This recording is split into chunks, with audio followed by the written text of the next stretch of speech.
What's good, ladies and gents? Welcome to the MKO Pugilism Boxing channel where we talk all things box. Remember to like, subscribe, hit the bell notification, put it on all so you can get notified of all our latest content here on the channel. So without further ado, let's get into this one. So of course, there was an undercard there. Yeah, many people saying less than stellar undercard, and yeah, it was okay. I didn't get to catch all of it live, but we know that Florian Marku, he was victorious in his fight, done well. A bit of a tough battle there, but yeah, well done to him. He moves on. We also had Callum Smith won by, I believe it was a second round knockout over his opponent. First foray into light heavyweight for him.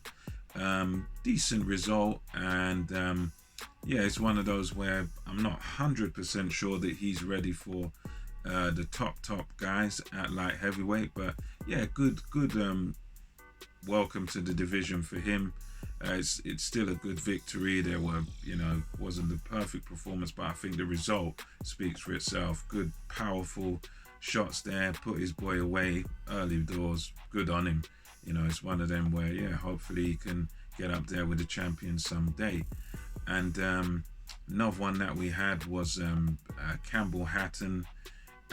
He fought there, and Campbell Hatton was, for me and for I think many people watching, he was comprehensively outboxed by the Spaniard. The opponent he had, I think Martinez's name. He was comprehensively being outboxed. His opponent was kind of a journeyman type. I think he'd only had 6 fights. I think he'd lost 4, 1, 2, something like that.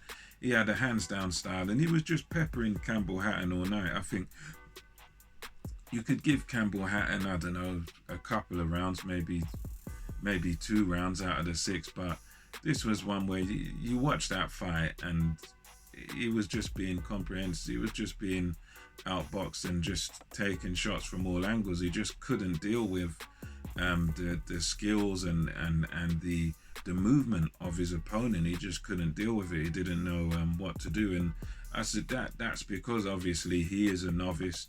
He's still learning. He's still developing. But I don't know how this helps. Get sort of giving him a sort of gift decision here, because at the end of the day, he didn't win that fight. He did not win that fight. It's one of them where it was very clear that he lost that fight. I think even the commentary, who obviously they can be biased and biased to the home fighter and whatnot, but even those guys, even the guy scoring it unofficially for Sky, he was saying, yeah, by nearly basically 5 rounds to 1 or 4 rounds to 2, Campbell Hatton lost this. So this decision was a joke, really, big time robbery, because he won hardly anything.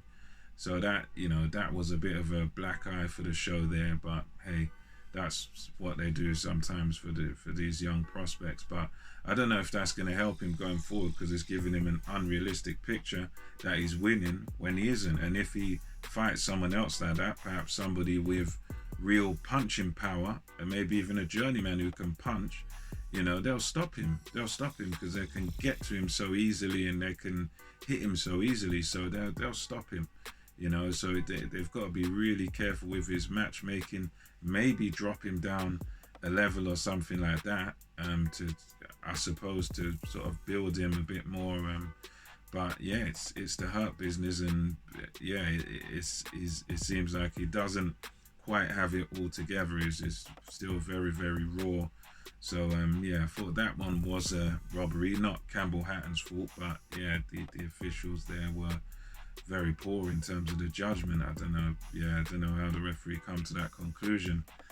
But yeah, you then had, before the main event, Lawrence Okolie. Yeah, he had the Montenegrin opponent. Okolie done well. Yeah, he was just getting warmed up, really, when the stoppage came. The guy sort of felt his power, beautiful right hands Okolie was landing.